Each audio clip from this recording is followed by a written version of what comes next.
आज क्या है? जम के बोलो जरा। बसंत पंचमी।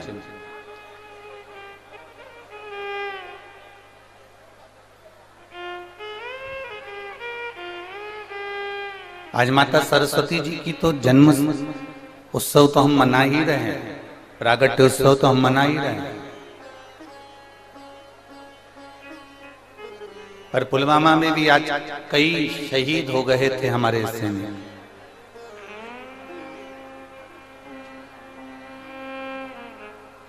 हम आज माता सरस्वती का पूरा देश, पूरा भारत माता सरस्वती का उत्सव मना रहे हैं। पूरा देश मना रहा है।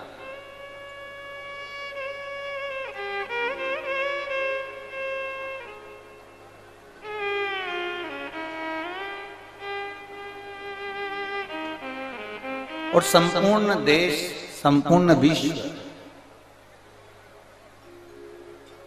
माता सरस्वती का उत्सव इसलिए मना रहा है कि ये विद्या की देने वाली है, स्वर की देने वाली है, संगीत की देने वाली है और संपूर्ण जीव को रसतत्व प्रदान करने वाली। पर यदि कोई माता सरस्वती जी से पूछे कि उनको स्वर देने वाला कौन है,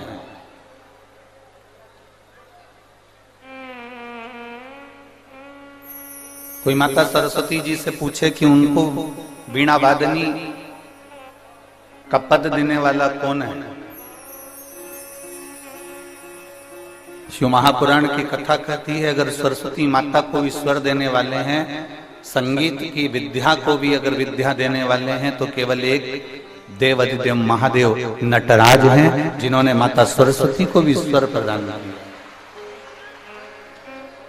और उन माता सरस्वती ने संपूर्ण विश्व को, उन माता सरस्वती ने संपूर्ण जगत को, उन माता सरस्वती ने संपूर्ण विश्व में अपनी अविरल भक्ति को, अपने स्वर को, अपने संगीत को, जनमानस को प्रदान किया। संपूर्ण विश्व। मेरा संपूर्ण देशवासियों को बसंत पंचमी की बहुत बहुत बधाई देते हैं। आप सबके जीवन में माता सरस्वती कल्याण करे और आपके जीवन में आनंद की अनुभूति कराए।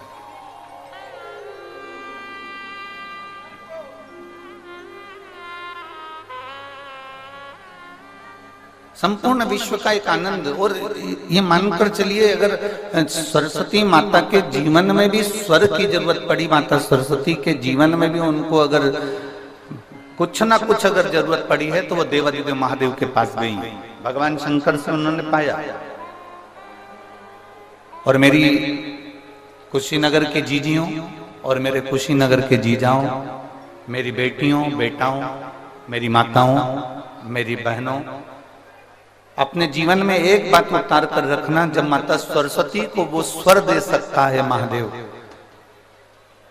लक्ष्मी को जब नारायण दे सकते हैं मेरे महादेव, माता जानकी को राम दे सकते हैं मेरे महादेव, माता रुक्मणी को कृष्ण दे सकते हैं मेरे महादेव, ब्रह्माणी को ब्रह्मा दे सकते हैं मेरे महादेव, तो आपको भी खाली नहीं रख सकते मेरे महादेव, देंगे, ये निश्चित है। शिव कथा कर रहे, ऐसा कोई संसार में नहीं जन्मा जिसको परमात्मा ने नहीं दिया। चाहे वो जलचर हो, चाहे वो थलचर हो, चाहे वो वायुचर हो, चाहे संसार का कोई जीव क्यों हो।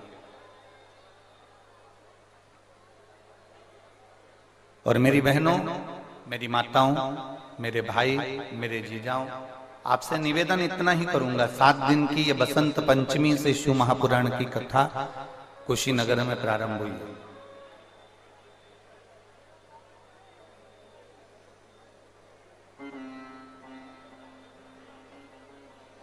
और बसंत पंचमी से आप अगर आज कथा सुनने के लिए बैठे हो, तो यहाँ बसंत की शुरुआत है। बसंत का मतलब मालूम है ना कि सारी दुनिया को आज के दिन से परमात्मा ने खूब रंग में डुबो दिया है। आज के दिन से बसंत की शुरुआत हो रही है। तो हम आपसे भी कहेंगे, भोलेनाथ जी से इतना जरूर कहना 7 दिन की कथा में कि हमें जिंदगी में पहली बार कुशीनगर वालों को और संपूर्ण देशवासियों को बसंत पंचमी के शुरू में शिव महापुराण की कथा मिल रही है।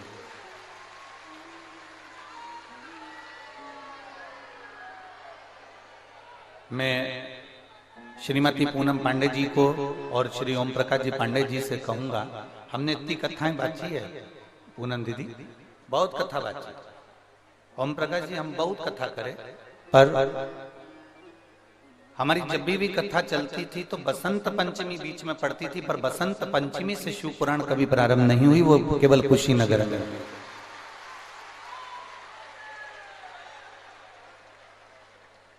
इतनी कथाओं का वाचन किया, पर बीच में कथाओं में बसंत पंचमी पड़ गई, पर बसंत पंचमी से कथा की शुरुआत नहीं। और हम कई बार आशीष जी को ये बात बोल चुके कि ऐसा स्कंद पुराण में लिखा हुआ है कि बसंत पंचमी से अगर कभी कोई पुराण का प्रारंभ होता है और जो उसको श्रवण करता है, तो जैसे बसंत के रंग में पूरी पृथ्वी डूबती है, वैसे ही शिव महापुराण की कथा को कोई दिल से बसंत पंचमी से सुन ले तो उसकी जिंदगी भी खुशी में डूब जाती है, खुशी में।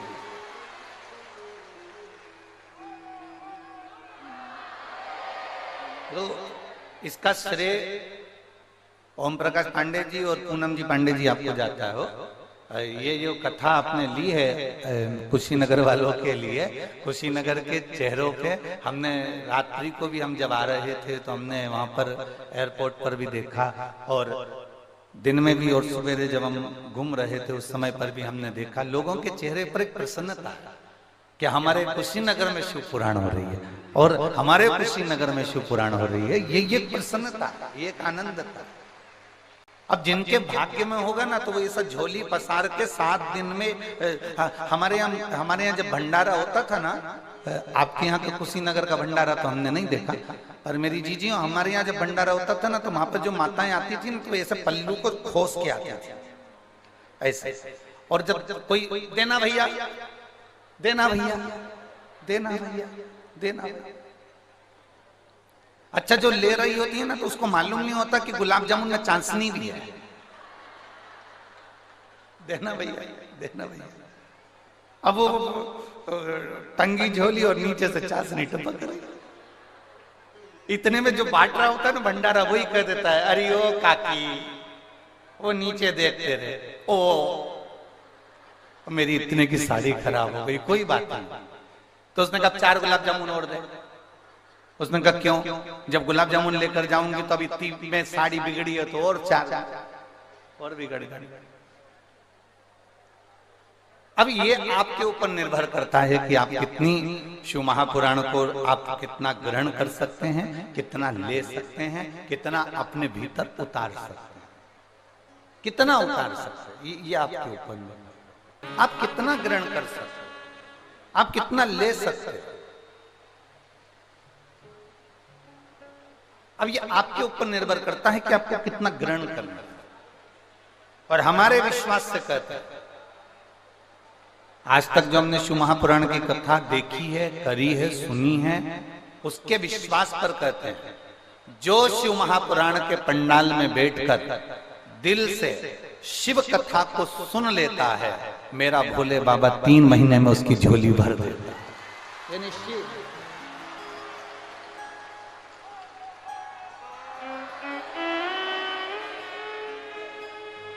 वो निश्चित कहता है।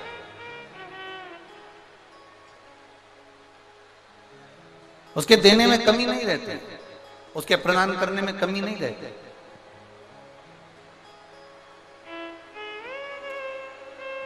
महाराज बस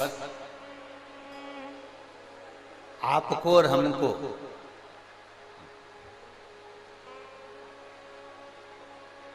श्रद्धा, विश्वास और भक्ति इन तीनों में हमको ढकना है, इन तीनों में हमको ढक जाना, इन तीनों में हमको दब जाना, तीनों में।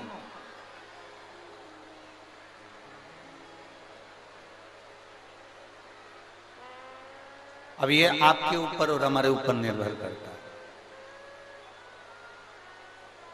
है। ये तुम्हारा एक लोटा जो जल चढ़ाया है ना, ये वही बरस रहा है,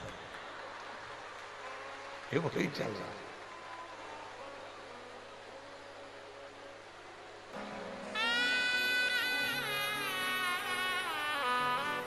बाबा से प्रार्थना करना है। आज बसंत पंचमी है। लोग कहते हैं बसंत पंचमी के दिन माता सरस्वती का प्रागट्य हुआ है। स्कंद पुराण कहती है बसंत पंचमी के दिन ही महादेव ने ब्रह्मा जी के कहने पर माता सरस्वती को नटलीला करते हुए बड़े आनंद से माता सरस्वती को स्वर प्रदान किए थे।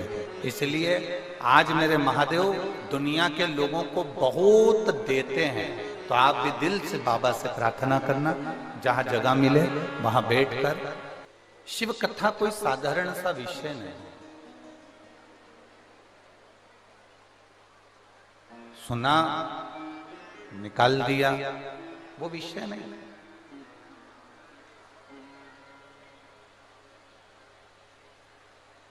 शिव महापुराण की कथा में जो महत्तम में देवराज का चरित्र आता है, बिंदुक का चरित्र आता है, ये कोई साधारण सा बिंदुक या देवराज नहीं है।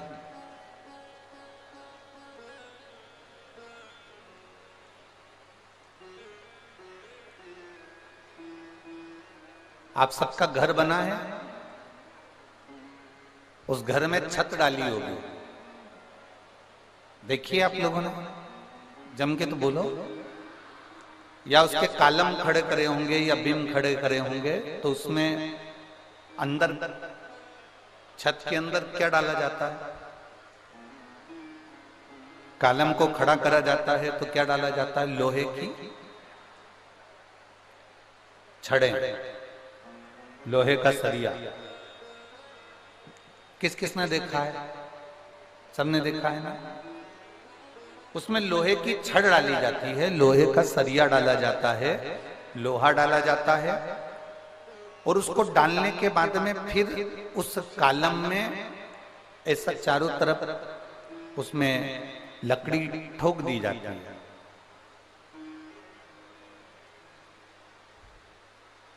फिर उसमें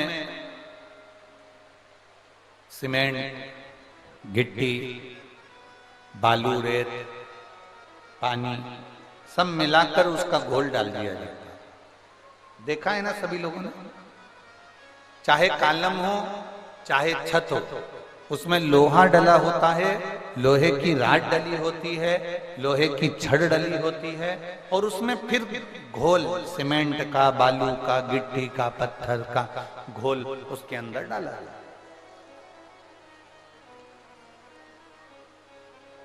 अब मान लो वो छत डाली, वो कलम तैयार करा, वो छत डाली और छत में लोहा दिख रहा,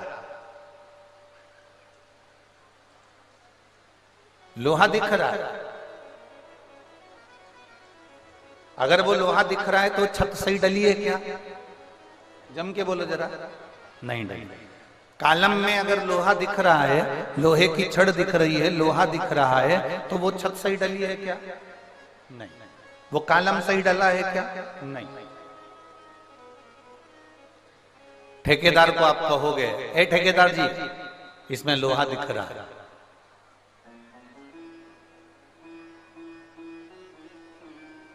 ठेकेदार जी इसमें लोहा दिख रहा है। ठेकेदार जी बोले तुमसे कि इसको दिखने दो, इससे होगा क्या? तुम्हारी छत तो बढ़िया डल गई ना। नहीं नहीं नहीं नहीं, लोहा दिख रहा है, इसमें लोहे की राड दिख रही है, लोहे की छड़ दिख रही है,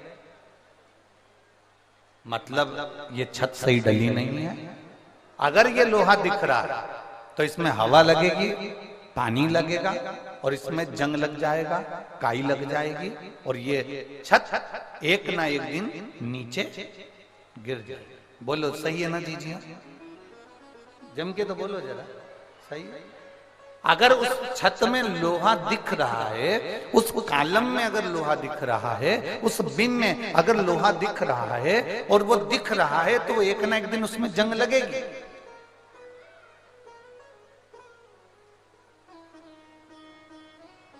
उसको ढाक कर रखा जाए, उसको सीमेंट से, पत्थर से, रेत से, बालू से उसको अच्छे से पैक कर दिया जाए, वो नहीं दिखना चाहिए। दिखेगा तो हवा लगेगी, हवा लगेगी तो जंग लगेगा, जंग लगेगा मतलब काई लगेगी, काई लगेगी मतलब छत नीचे गिरेगी, ये पक्का है। मतलब कॉलम बेकार डल गया, बीम बेकार डल गया, वो नीचे गिरेगा। उसी तरह जैसे लोहे की छत को ढका हुआ होना चाहिए, कहीं वो थोड़ी सी भी अगर वो लोहे की छड़ दिखेगी तो उसमें काई लग जाएगी, जंग लग जाएगी, और जंग लग जाएगी तो वो सड़ जाएगी, बेकार हो जाएगा। उसी तरह शिव महापुराण की कथा कहती है, मनुष्य का जो आत्मा है, मनुष्य का जो हृदय है, मनुष्य की जो मन है, मनुष्य का जो हृदय है, चित्त है, वृत्ति है, ये विश्वास से, शंकर भगवान की अविरल श्रद्धा से, भगवान शंकर के विश्वास से, भगवान शंकर के भरोसे से, भगवान शंकर की दृढ़ता से वो तुम्हारी चित्त, तुम्हारी वृत्ति, तुम्हारा मन ढका हुआ होगा तो एक बार परमात्मा मिलेगा जरूर, वो छत मजबूत की मजबूत ही बनी रहेगी। एक विश्वास की परत अपनी चित्त में, अपनी बुद्धि में, अपने मन में बिठा ले। विश्वास, एक भरोसा, एक दृढ़ता।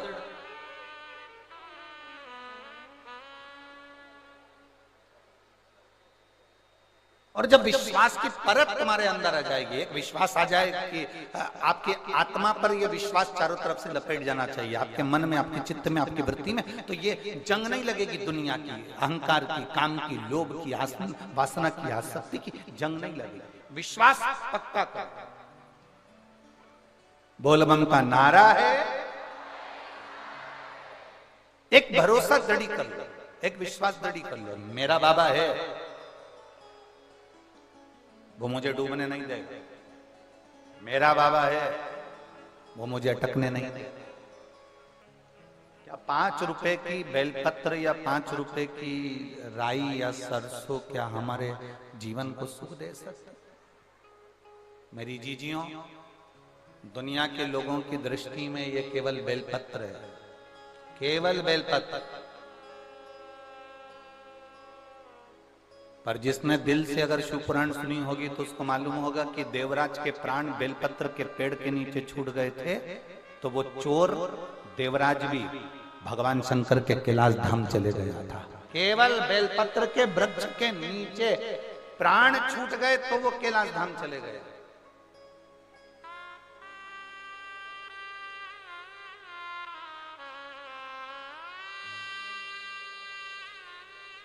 शिव कृपा है।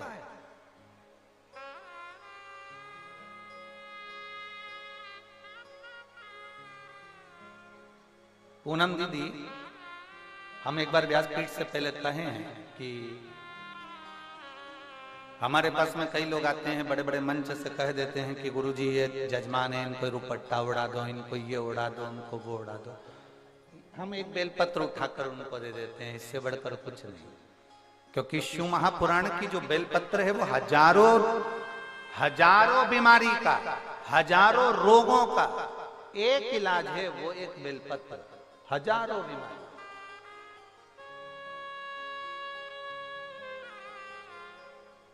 एक भरोसा उसके अंदर, एक विश्वास उसके अंदर, एक दृढ़ता उसके अंदर।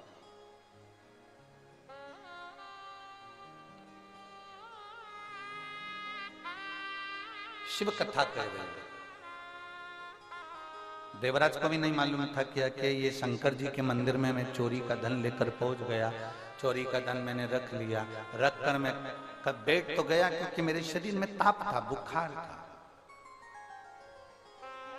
शरीर में जब ताप बढ़ता है तो भोजन नहीं भाता, शरीर में जब ताप बढ़ता है तो भोजन अच्छा नहीं लगता, और घर में जब ताप बढ़ता है तो भजन अच्छा नहीं लगता। तुम्हारे यहाँ पर रोज भगवान का भजन होता है, रोज भगवान का स्मरण होता है, रोज भगवान का कीर्तन होता है, रोज भगवान की भक्ति होती है। हमारे यहाँ पर रामायण की 4 चौपाइयाँ रोज बोली जाती है, 5 चौपाई रोज बोली जाती है। हमारे यहाँ गीता जी का पाठ किया जाता है, हमारे यहाँ ये किया जाता है। साल 2 साल 4 साल 8 साल 10 साल 15 साल बाद अगर तुम्हारे यहाँ वो पाठ बंद हो जाए, तुम्हारे यहाँ अगर वो चौपाइयाँ बंद हो जाए, तो समझ लेना कि मैंने जरूर हमारे घर में कोई पाप ऐसा बढ़ रहा है जिसके कारण बस भगवान का भजन, रामचरितमानस की 5 चौपाइयाँ, गीता जी का पाठ, भगवान की कथा हमारे यहाँ से समाप्त होती जा रही है। जब तुम्हारे यहाँ पुण्य प्रबल होता है, जब तुम्हें लगे कि आज हमारे यहाँ बहुत अच्छा कार्य हुआ, सत्यनारायण जी की कथा हुई, भजन हुआ, भंडारा हुआ, भोजन हुआ, ये हुआ वो हुआ, तो समझ लेना कि तुम्हारा पुण्य कुछ प्रबल हुआ। हम पूरे कुशीनगर वालों को कहेंगे, आज आप सभी के पूर्वजों का, कुशीनगर के एक एक जितने जीव हैं, इनके पूर्वजों का कोई पुण्य प्रबल हुआ होगा, इसलिए ये शिव पुराण की कथा कुशीनगर को पुण्य प्रबल हुआ तो ये कथा आप तक पहुंची है, पुण्य प्रबल हुआ तो ये कथा आपके नजदीक तक पहुंची, कुछ पुण्य होगा आपका। और मेरी जीजियों, इतना पानी गिरने पर, इतना कीचड़ होने पर भी आप इतनी संख्या में यहां पर पहुंचे हो ना, आप जरूर मेरे देव अधिदेव महादेव के पूर्व में रिश्तेदार रहे होगे, इसलिए यहां तक पहुंचे। कुछ पुण्यता है आप। एक बहन ने पत्र में लिखा है, मेरी 2 लड़कियां हैं, बहुत बड़ी हो गई।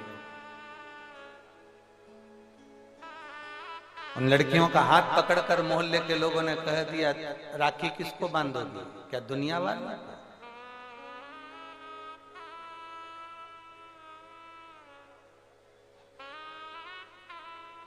बेटियों का हाथ पकड़कर कह दिया, तुम्हारी माता एक पुत्र को जन्म ना दे सकती, एक बेटे को। बेटी ने अपनी मम्मी को कहा, माँ कहती है कोई बात नहीं, दुनिया कहती रहती है, ताना देने वाले कम है क्या संसार में। माँ ने रोते हुए शिव जी को पुकारा, मैं आपकी कथा सुनती हूँ, मैंने आज छोड़ दी थी कि मुझे पुत्र चाहिए, मेरी 2 बेटी बहुत है, मुझे नहीं चाहिए पुत्र, मैंने ये सोच लिया था, पर दुनिया के लोगों ने ताना दिया और मैं आपकी कथा सुनती हूँ। लोग कहते हैं कि क्या मिलेगा तेरे को शंकर की कथा सुनने से। अब बाबा तुझे मुझे